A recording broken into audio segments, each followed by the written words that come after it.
Bonjour et bienvenue dans cette vidéo immobilier de A à Z. Maintenant que je vous ai présenté la maison que je vais acheter, que je suis en train d'acheter, que je suis en train d'aménager, donc cette maison que vous avez déjà vue dans une première vidéo et avec la cerise sur le gâteau dans la deuxième vidéo.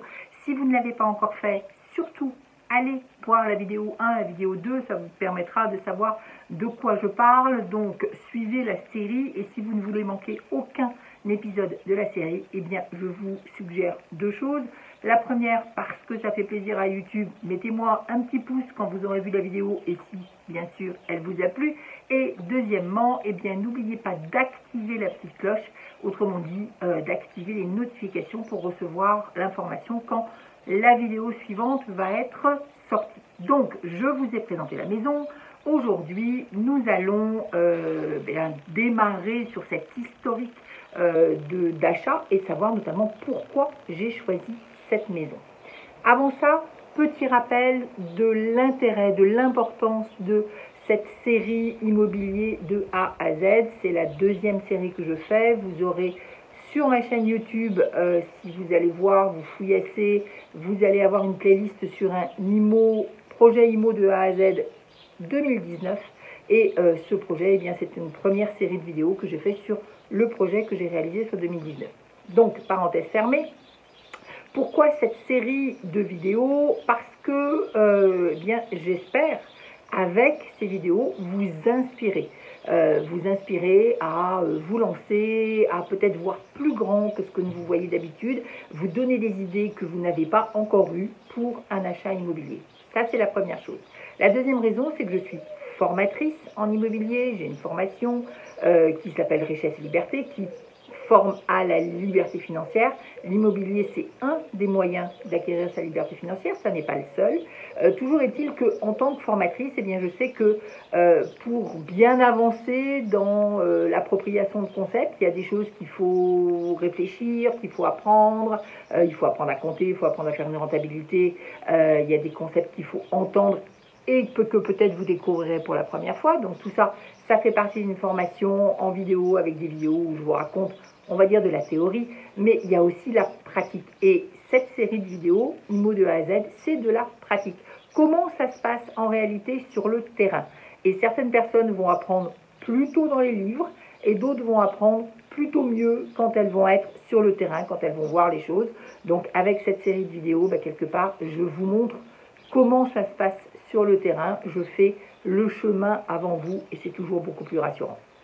Donc, vous inspirez, faire le chemin avant vous, vous former, vous expliquer, vous donner des choses en information. Et puis, la dernière des raisons, c'est que lorsqu'on fait une formation pour acquérir la liberté financière, comme Richesse et Liberté, il y a toujours une petite suspicion de la part des personnes qui ont l'information, qui d'ailleurs n'ont pas forcément fait la formation, mais qui juste ont l'information sur les réseaux sociaux et qui se disent oui, non, mais en fait, elle gagne sa vie avec cette formation et c'est le fameux vendeur de pelles qui vend des pelles pour les chercheurs d'or. Eh bien non, je ne suis pas une vendeuse de pelles.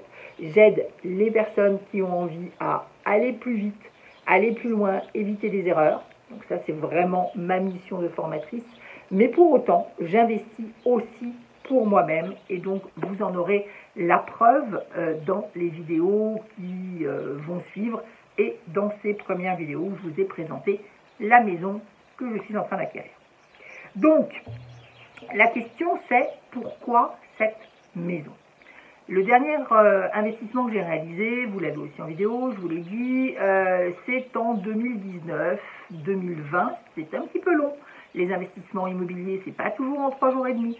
Et puis, il faut, donc moi je fais de la courte durée, il fallait installer la maison, on est arrivé en plein dans le Covid, donc finalement, on a ouvert cette maison en juin 2020, je l'avais acquise en septembre 2019. Donc ça, c'est mon premier achat immobilier, mon dernier, c'est pas mon premier, non, mais c'est mon dernier achat immobilier, donc qui datait de 2019-2020.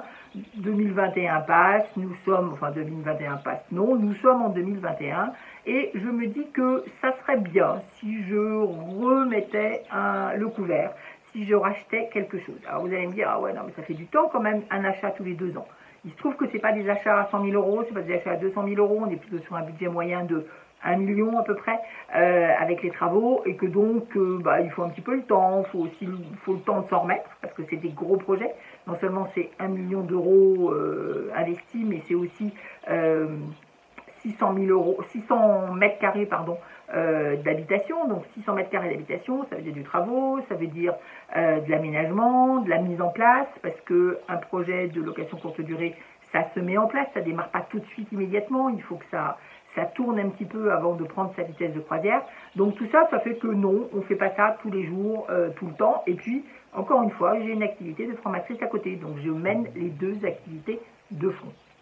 Donc, effectivement, 1 an a passé et je me dis qu'il est temps de redémarrer un projet. En tout cas, j'en ai l'envie, et donc à partir de juillet-août, ce que je fais, c'est que je vais regarder des annonces.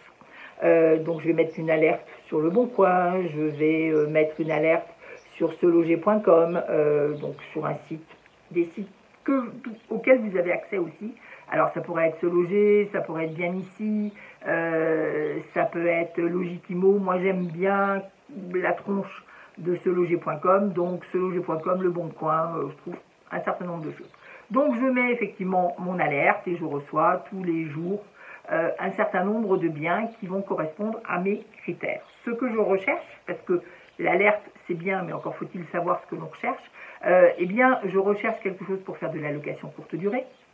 Je vais refaire un gîte de groupe, ce qui s'appelle un gîte de groupe, avec une niche. Un besoin que j'ai identifié, c'est que là, aujourd'hui, j'ai des gîtes de 20 personnes en Touraine qui tournent.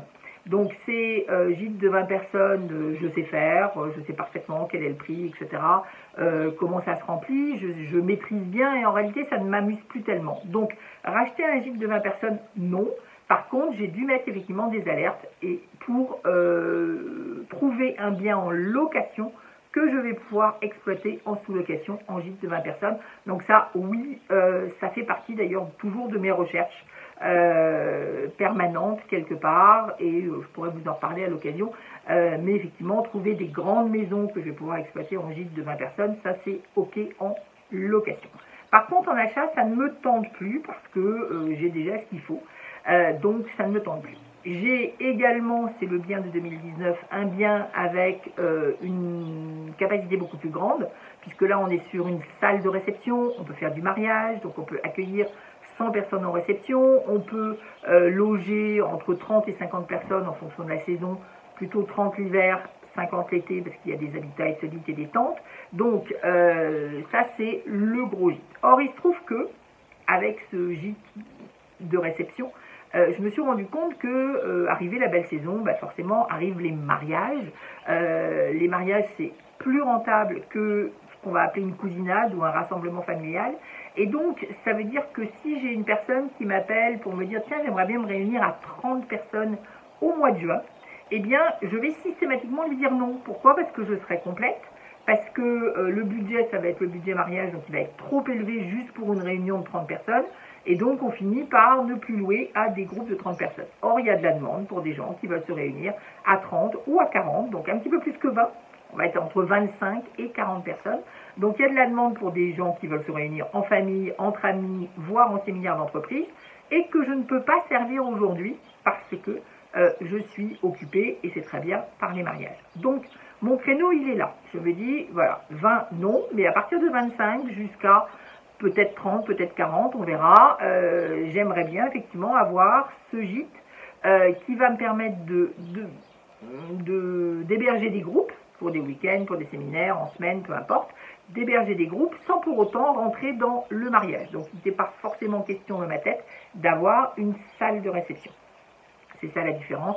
Le mariage, vous avez des invités, ils viennent, vous êtes 100 à manger, vous êtes 30 à dormir. Donc c'est là que se fait la différence. Donc, gîte, grande capacité, que je vais exploiter en courte durée, en Touraine, parce que je n'ai pas envie d'aller courir à droite et à gauche et que c'est beaucoup plus facile pour moi. En tout cas, en Indre-et-Loire, parce que moi je suis en Indre-et-Loire aujourd'hui, et grosso modo, en visant 25-30 personnes. Donc ça, c'est ma recherche. Je sais que pour ça, ça veut dire qu'il faut que j'ai une maison de grande capacité. Donc, j'ai paramétré ma recherche sur Le Bon Coin en disant je cherche dans l'Indre-et-Loire une maison qui fait plus de, je pense que j'avais dû mettre 200 mètres carrés, et j'ai aussi envie d'avoir un petit terrain, les gens aiment bien sortir et moi j'aime bien avoir un petit terrain, donc j'avais dû mettre 5000 mètres carrés pardon, minimum de terrain. Donc ça c'est ma recherche, il y a des choses qui arrivent courant de l'été, sans que je regarde, enfin sans que j'aille plus loin que de faire défiler mes mails et puis point barre. Et puis en septembre, fin août, début septembre, je vois arriver une annonce qui est une annonce donc pour une maison dans le village où j'habite. Alors pas tout à fait parce que moi j'habite dans un hameau raccroché au village, donc je suis un petit peu plus excentré par rapport au centre. En tout cas, une maison en centre-ville du village dans lequel j'habite, donc qui est assez près de Tours. Et je vois donc arriver cette annonce que vous pouvez voir, dont vous pouvez voir effectivement les photos, et une annonce qui dit que c'est une grande maison avec travaux au prix de 729 730 000 euros. Je vais arrondir pour des facilités de conversation. Donc 730 000 euros avec travaux, les photos que vous voyez à l'écran, près de chez moi. Peut-être que si ça avait été dans une autre ville, je me serais dit non, j'y vais pas. Mais là, curiosité, c'est vraiment très près, c'est centre-ville du village où j'habite. Je me dis, allez, j'y vais. J'appelle l'agence, je laisse un message à l'agence. Alors déjà, il était dans 3 ou 4 agences, donc je choisis probablement celle dont la commission est le moins importante. Ah, je suis après, hein, parce que grosso modo, à ce niveau-là, on est à peu près à la même chose. Donc il devait y en avoir qui étaient à 729 000, d'autres à 730 000. Bon, enfin, on est tous à peu près dans cet ordre d'idée-là. Donc je choisis une agence. L'agence fait son job, la personne me rappelle. Or, très souvent, elles ne font pas leur job. Alors, ça ne veut pas dire qu'il ne faut pas que vous rappeliez, et c'est vraiment un conseil que je vous donne, c'est de les harceler jusqu'à temps que vous les ayez au téléphone.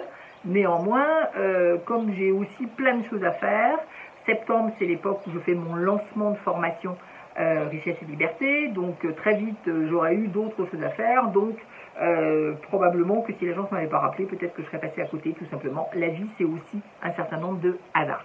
Donc, je rappelle l'agence et on prend rendez-vous pour une première visite le 3 septembre.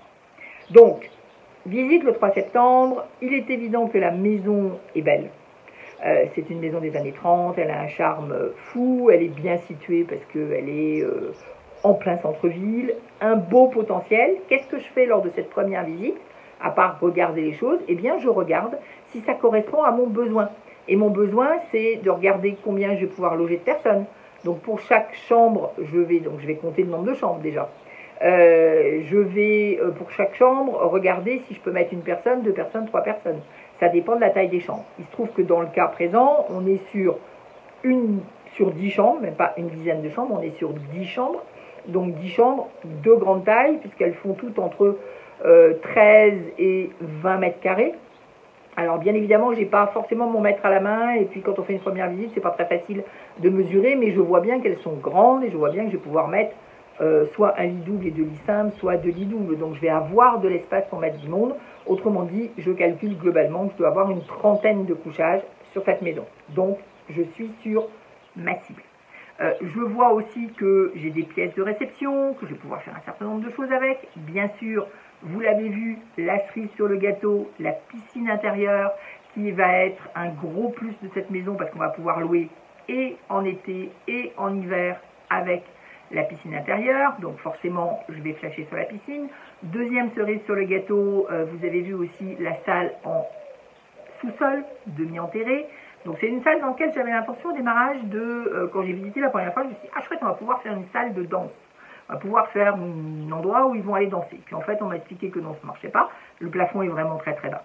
Et donc, ça ne sera pas effectivement cette salle de danse à l'arrivée, ça sera plutôt un club anglais, un endroit où on va faire salle de jeu et où ça va être très agréable de se retrouver. Toujours est-il que je sais que cet espace-là va être un plus pour la maison. Et puis, dernier plus pour la maison, bien sûr, quand je la vois, ce sont les studios, 2 studios et un appartement qui sont rattachés à la maison, qui permettent, si je loue tout ensemble, d'avoir une capacité non pas de 30, mais de quasiment 45 personnes. Et si je ne loue pas tout ensemble, eh bien je vais pouvoir louer ces studios éventuellement à l'année. Donc j'ai un potentiel important, ça c'est une chose qui est intéressante, donc je peux avec ça.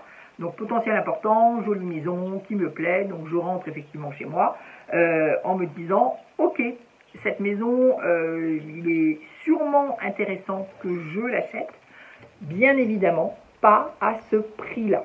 Pas à ce prix-là parce que intuitivement je sais qu'il y a des travaux et je sais qu'à 730 000 euros on est déjà un petit peu au-dessus du prix du marché. On va en reparler dans la vidéo suivante, justement. Dans la vidéo suivante, je vais vous montrer quelle a été ma logique pour négocier, qu'est-ce que j'ai négocié. Peut-être qu'à l'issue de cette vidéo, d'ailleurs, vous pouvez dire dans les commentaires quel est le montant que vous auriez proposé pour cette maison. Donc ne trichez pas, n'allez pas aller voir la vidéo suivante, mais si vous tombez sur cette vidéo en premier, petite question comme ça, juste donc 730 000 euros frais d'agence inclus, c'est le prix de la maison annoncé sur le papier. On sait qu'il y a des travaux, vous avez vu la vidéo, vous savez qu'elle est dans son jus, vous voyez comment elle est, vous pouvez retourner la voir si vous voulez.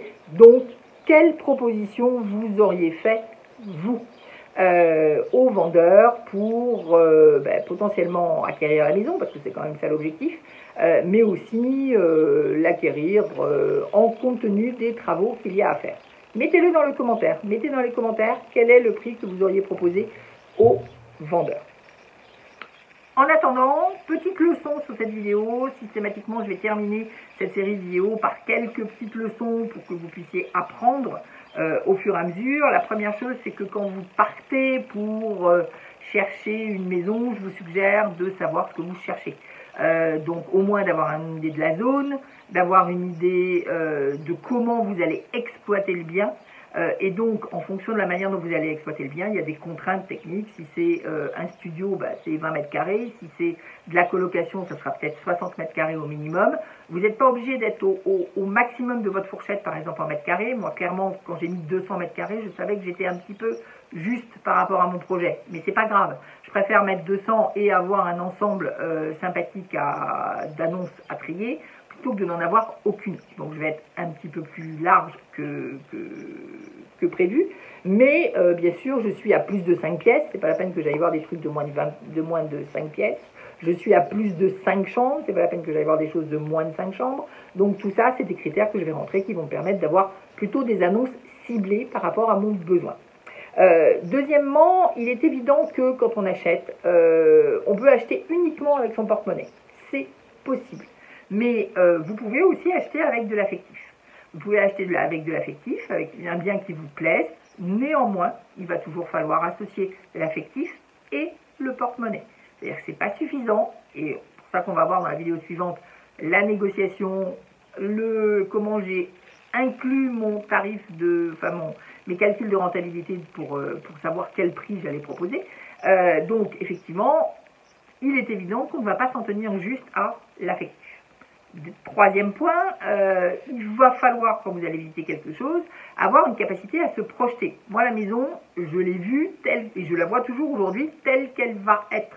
Quand les gens lui viennent la première fois, ils disent « Ah ouais, quand même, alors on va pas dire c'est moche, mais ils disent « Ah oui, non, mais il y a des travaux à faire. » Moi, quelque part, les travaux, oui, je vais les faire, je sais qu'il y a des travaux à faire. Mais ce que je vois, c'est la maison finie. C'est-à-dire que je l'ai déjà en très grande partie dans ma tête. Donc, capacité à se projeter.